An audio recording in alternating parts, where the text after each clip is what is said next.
টাইমের 100 প্রভাবশালীর তালিকায় বাংলাদেশের নাহিদ ইসলাম। লেবাননে হিজবুল্লাহর সঙ্গে লড়াইয়ে ইসরায়েলের 8 সেনা নিহত। লেবাননের স্বাস্থ্যকেন্দ্রে ইসরায়েলের হামলায় নিহত 5। দক্ষিণ লেবাননে হিজবুল্লাহর 15 সদস্যকে হত্যার দাবি ইসরায়েলের। ইসরায়েলের হামলার বিষয়ে নাসরাল্লাহকে আগেই সতর্ক করেছিলেন খামেনি। ইরানের পারমাণবিক স্থাপনায় ইসরায়েলের হামলার পক্ষে নন বাইডেন। মধ্যপ্রাচ্যে সামষ্টিক গণহত্যা চলছে বললেন কাতারের আমির।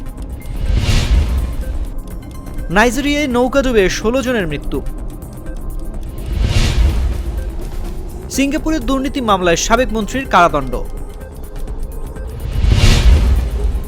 ভিয়েতনামের চিড়িয়াখানায় বার্ড ফ্লুর হানায় 47 বাঘের মৃত্যু।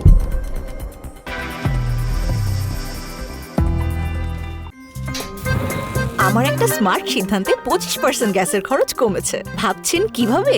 সাধারণ গ্যাস স্টোভ বদলে আমি এনেছি আরএফএল গ্যাস স্টোভ। এর সাইন্টিফিক নজল ও ব্রাস বার্নার ক্যাপ সমানভাবে তাপ ছড়িয়ে রান্না করে দ্রুত, তাই গ্যাসও বাঁচায় 25%, টাকাও বাঁচে 25%। আরএফএল গ্যাস স্টোভ নিরাপদ ও গ্যাস সাশ্রয়ী।